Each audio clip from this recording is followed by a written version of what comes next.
a gente entender, por exemplo, vamos falar um pouco do judaísmo e da Cabalá. Como é que funciona essa história de anjo, demônio? Eu já falei isso algumas vezes aqui, mas vou repetir porque a gente está falando justamente desse assunto.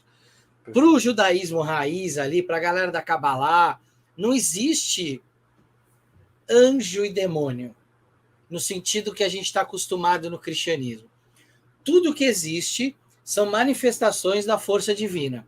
Então, existe uma manifestação da força divina que cessa a vida.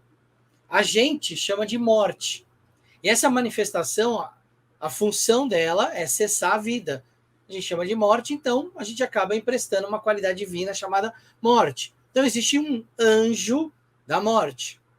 Só que tristeza, melancolia, raiva também são manifestações divinas. Foram criadas de uma semente divina, né, de uma mônada divina. Não são coisas criadas no paralelo, inseridas no universo. Então, tudo isso são consideradas expressões das virtudes divinas. Então, não existe um demônio no conceito de maldade, como a gente está acostumado, nem um anjo no conceito de bondade. É a mesma coisa que a gravidade. A gravidade não é boa nem má. Ela pode ser muito boa, por exemplo, para levar água de um lugar para o outro por um aqueduto, e ela pode ser muito má se você resolver pular da janela do seu quarto. Então, assim, ela não está nem aí. Ela não tem moral, né? Pensando nisso que você falou do aqueduto, pô, eu tô aqui quebrando a cabeça na física, porque eu fiz um molhador de planta baseado na minha... no negócio que cai chuva, não é canela, como é que chama? Calha. Na calha. Tem uma calha ali, eu fiz um buraquinho, eu fiz um cano, e eu tô entendendo como que a gravidade e a física funcionam com relação à pressão para molhar agora as plantinhas. É isso aí, é a gravidade atuando. É a gravidade atuando, isso aí. Aí é o seguinte, a gente então tem que entender que para a mitologia judaica não existe esse negócio de bem e mal para essas forças da natureza. Elas têm as funções dela. A gente, por exemplo, para poder lidar com o luto, a gente precisa ficar triste. Então, a tristeza é uma qualidade divina que vem para abençoar a gente naquele momento, para a gente conseguir processar algo extremamente difícil quando a gente perde alguém amado. Já no cristianismo, começa a vir um lance mais de vamos criar uma hierarquia, vamos criar 12 casas do zodíaco aqui, não, zoeira. Vamos criar uma posição, vamos criar os maus, os bons, para que a gente tenha o time do mal e o time do bem, e aí isso começa a se desenvolver ao longo de vários séculos. Então a gente tem vários santos filósofos que vão trabalhar com essa hierarquia angelical. E talvez a mais influente de todas elas seja de um cara chamado Pseudo Dionísio, o Areopagita. Ele, entre os séculos 4 e 5, escreveu um livro chamado de Coeleste Hierarquia, onde ele cria essa hierarquia angelical. Isso vai servir de base para que as doutrinas angelológicas possam ser construídas e formuladas por vários santos, como, por exemplo, São Clemente, que começa isso no século I, depois Santo Ambrósio, no século IV, depois São Jerônimo, no século IV, Santo Agostinho, no século IV, até São Tomás de Aquino, já no século XIII. Esses caras todos criaram as bases do que a gente chama de doutrina angelológica, certo? Que nome, né? Angelológica. Angelológicas, hein? Aí o que acontece? Esses caras vão criando essas hierarquias, algumas são diferentes, diferem uma dos outros, mas basicamente essas hierarquias ficaram da seguinte forma. Boa. Primeiro os serafins, depois querubins, depois tronos, depois dominações, depois virtudes, depois potestades, depois principados, depois arcanjos e, por último, os anjos.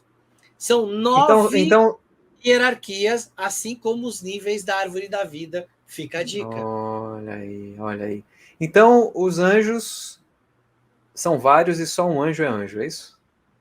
Então, e dentro dessa hierarquia a gente vai aprender que existem serafins, querubins, mas anjo são os caras que estão, tipo, aqui, ó, do lado aqui, brother, estão pertinho da gente. E a gente vai entender um pouco dessa hierarquia, né? Que tanto Pseudo Dionísio quanto Tomás de Aquino. Gente, só uma coisa: Pseudo Dionísio, esse a Areopagita, por que tem esse nome Pseudo Dionísio? Porque a gente não sabe se foi Dionísio que escreveu isso mesmo. Isso. E era muito. E tinham pessoas na antiguidade que eles assumiam o estilo de escrita de um autor famoso. Esses textos eram misturados ali e a galera não sabia se era o autor ou não, e aí preferia chamar de pseudo.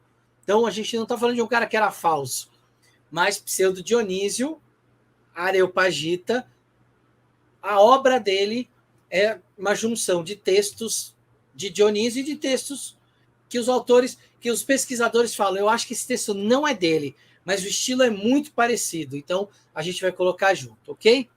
Eles dividiram, tanto ele quanto São Tomás de Aquino, dividiram os anjos em 9 coros agrupados em 3 tríades.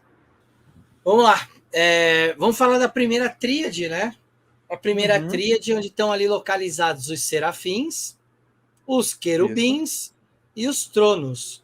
Então vamos lá, eu vou começar dos serafins, Bruno, aí você fala dos querubins.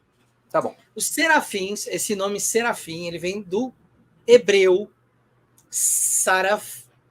Saraf significa abrasar, queimar, consumir através do fogo.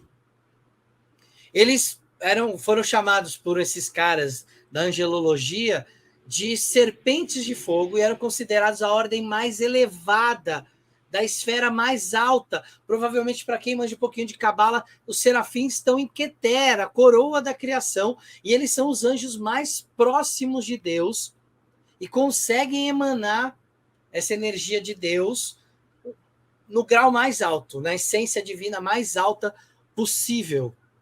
E eles ficam em volta do trono de Deus, têm o privilégio de estar unido ali de maneira íntima, né, com a figura divina, e eles são descritos pelo profeta Isaías, ou em algumas versões pelo profeta Ezequiel, como anjos que têm 6 asas. 2 que cobrem o rosto, 2 que cobrem os pés. Então imagina uma serpente de fogo com asas que cobrem o rosto, asas que cobrem os pés e 2 asas que mantêm eles voando, e eles estão ali eternamente em volta do trono de Deus, cantando louvores a Deus. Olha aí, espetacular. Já começa a aparecer com aquelas imagens lá que a gente estava comentando antes, né? Sim. E aí a gente tem os querubins, que do hebreu queruve, eles são mais misteriosos, eles têm uma forma esquisitíssima. Quer dizer, para a mitologia nem tanto, né? Mas se você for pensar assim, a personificação, porque eles são híbridos de homens com animais. E olha só, na Mesopotâmia, existiam uns animais, umas criaturas mitológicas meio assim, sabe? Uns seres fantásticos, uns touro alado com cara de gente e tal, que chamava carabu. Então, querubim, queruve, carabu, talvez tenha algo ali, e essa palavra, né, o significado dela é de poderoso. Então imagina um híbrido de animal com gente, com pessoa, e pode ser poderoso. Algumas traduções ou algumas compreensões dessa palavra também pode ser abençoado. Entre poderoso e abençoado, a gente pode fazer uma conexão ali interessante, né? Então, porque, afinal de contas, Deus talvez dê o poder, e o poder é alguém que está abençoado, sei lá, recebe a bênção. Aí a gente tem Ezequiel, que ele descreve os querubins como guardiões do trono de Deus. Então, eles de fato têm que ser poderosos, né? Porque para proteger o trono de Deus. Quando eles usam as asas, enchia o templo de Deus, né? A casa de Deus, e de uma forma que parecia que vozes humanas estavam ali, sabe? Então, conforme eles chacoalhavam as asas, vozes humanas, isso em Ezequiel, vozes humanas estavam ali, assim, enchendo o templo, e aí cada voz humana estava ligada a uma roda, como que se movesse em várias direções.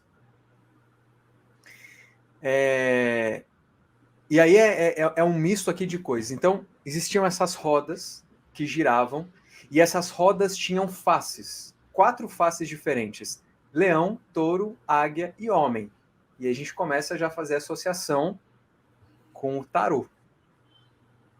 Né? Então, tinha lá 4 faces, não só com o tarô, né? Mas com a ideia dos 4 evangelistas, que também são associados a esses quatro seres, e com os próprios 4 elementos. É justo aquele exemplo que eu dei para vocês de figuras com vários olhos, são os querubins, porque eles são inteiramente cobertos de olhos, que tem a ver com a onisciência. Então, conheço tudo e por isso sou coberto por olhos. O que temos na sequência, Léo Lousada? Temos as cadeiras da hierarquia, ou os tronos. Vamos lá, gente. Por que tem esse nome, tronos, né? O tronos, ele vem do grego tronos, com TH no começo, que significa anciãos. Né? Eles também vão ser chamados, e aí dentro dos tronos, é como se a gente tivesse algumas classes, né? Os tronos, os erelins, os ofanins. Vocês podem até buscar esses caras que vocês vão ver que vão ter algumas coisas diferentes. E algumas vezes eles são chamados de sedes dei, ou os tronos de Deus, ou os anciãos de Deus. São, ao todo, 24 anciãos de Deus dentro dessa classe angelical dos tronos, e eles ficam ali perpetuamente se prostrando aos pés de Deus, onde eles lançam suas coroas, como é descrito no Apocalipse. Eles são... A representação deles enquanto energia divina é que eles são símbolos de autoridades divinas, são símbolos da humildade. Então, uma das grandes virtudes que os tronos eles representam aqui, quanto mais velho, mais sábio, mais ancião você se torna mais humilde, se torna alguém de uma perfeita pureza e livre de toda a contaminação. Então, olha só, os tronos são uma espécie de representação da humildade, da pureza.